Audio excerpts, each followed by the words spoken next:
Beth, thank you. Let's get to our top headlines tonight. These stories are real new now.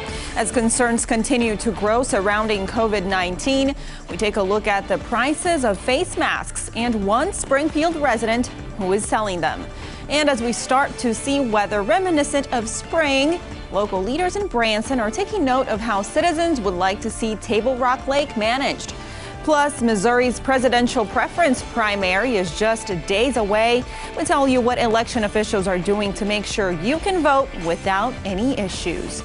Ozarks Fox News at 9 starts right now. Real, new, now.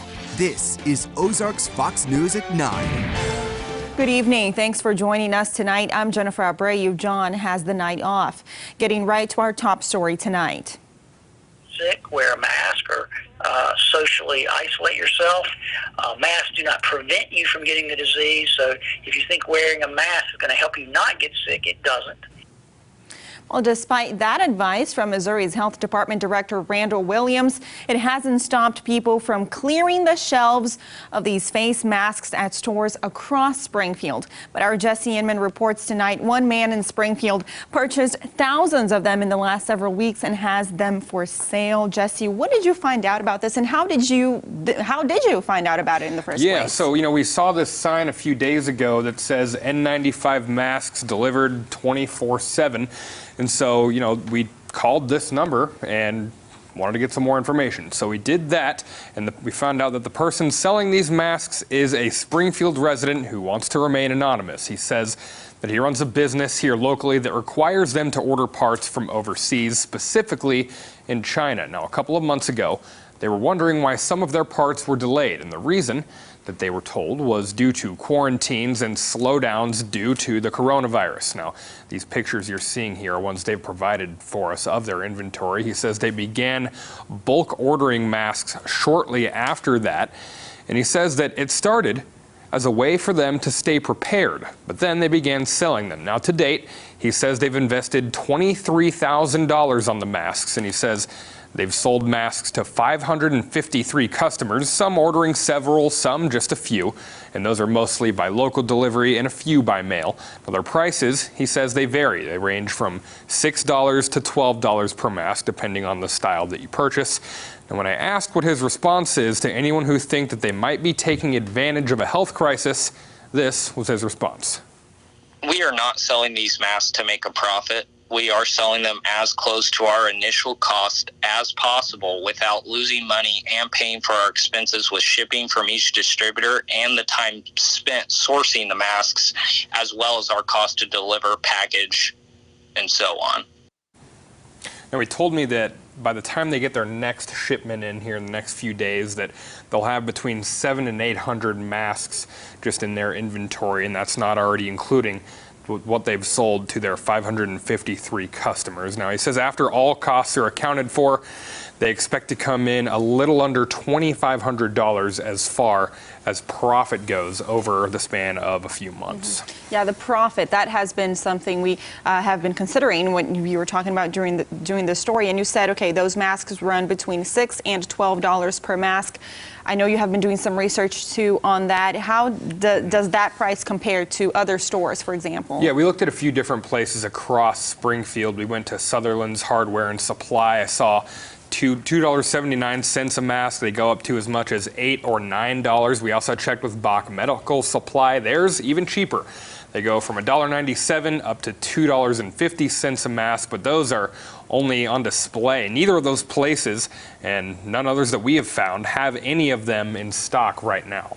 That's right, and then we also checked online, and as you can see, prices definitely go up when you try to buy them online. Some of them $24.99, as we can see there on the screen. Yeah, right, and plenty of places that I've looked at online, you see outrageous prices, just like a 10 count for upwards of $100, $150 in some cases, so several several prices through the roof online as well. All right, Jesse, thank you. And as always, you can always check around to compare. Jesse, thanks. Well, and you can also head on over to ozarksfirst.com tomorrow at 11 a.m. The Springfield-Greene County Health Department and recently formed COVID Task Force are holding a public information session, and there are no confirmed cases in Missouri right now. It's important to emphasize that, but as the virus evolves, the health department says it wants to keep you informed and dispel any misinformation. Again, you can find that information session on our website, ozarksfirst.com. That's tomorrow at 11 a.m.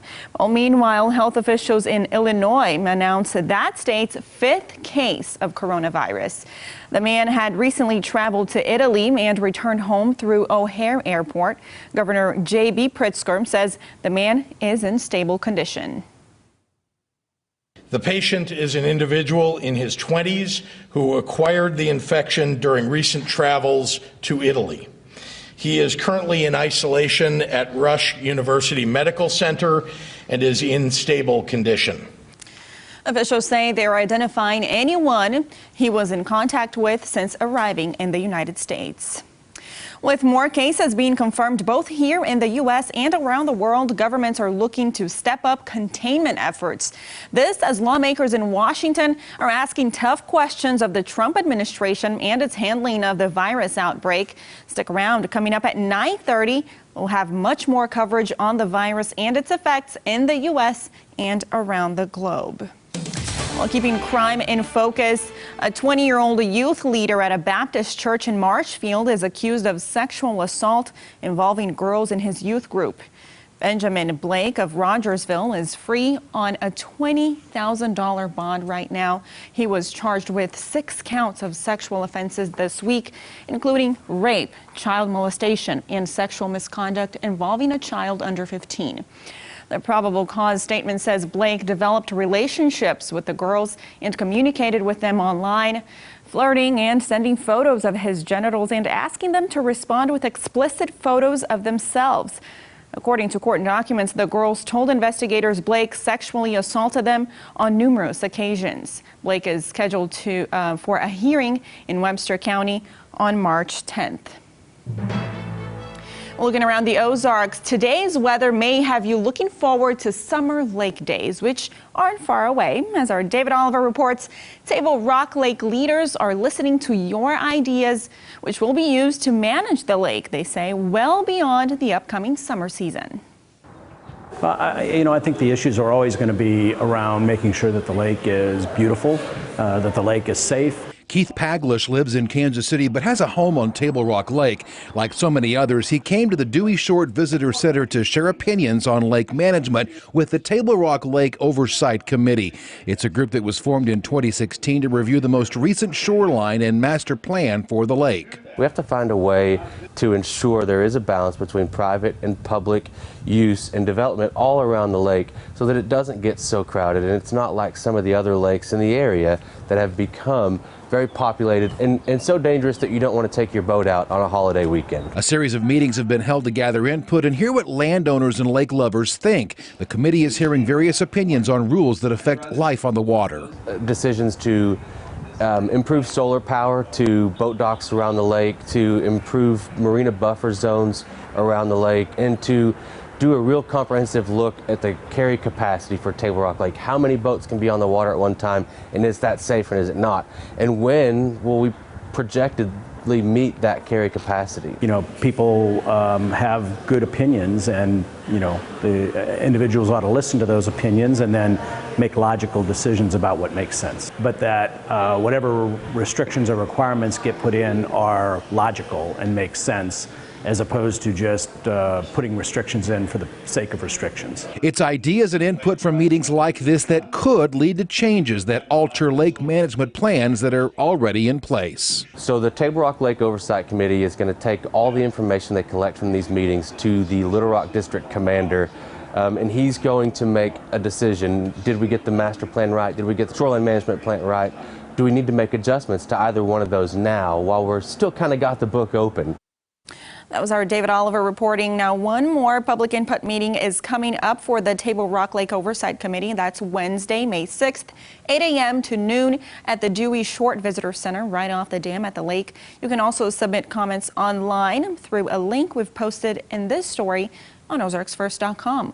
Well, moving on now to our weather coverage. Beth is joining us, but before we get to our local and regional forecast, we want to talk about an earthquake on the Missouri state line. It was a 2.0 earthquake. What else can you tell us about that, Beth? So 2.0s are on the very last part of the scale, the very beginning. They're usually not felt with these types of earthquakes. So there are about 1 million each year. And again, they're usually not felt. So the scale goes from 1 all the way up to 7, 8, 9 plus. And so, of course, the greater the number, the greater the intensity of the earthquake. So it takes about 33 pounds of explosives. That's the energy equivalent for us to feel it. So, of course, if you're close enough to the earthquake and if it's not deep in the center of the earth or in the layers of the earth, then, of course, you're going to feel it. But this one was about 10.5 kilometers deep into the earth, so it wasn't felt by many people. All right, very interesting. Thank you, Beth. Now, looking at our local forecast, what can we expect for the next few days? You know, we're going to still be very spring-like. We'll have temperatures tomorrow in the middle 50s, so a little bit cooler than we've seen the last couple of days, but the 60s do return for this weekend, but I've got some rain in the forecast. We'll do that right after the break. Don't go anywhere. You're watching Ozarks Fox News at 9 with John Adams, Jennifer Abreu, and weather with meteorologist Beth Finello.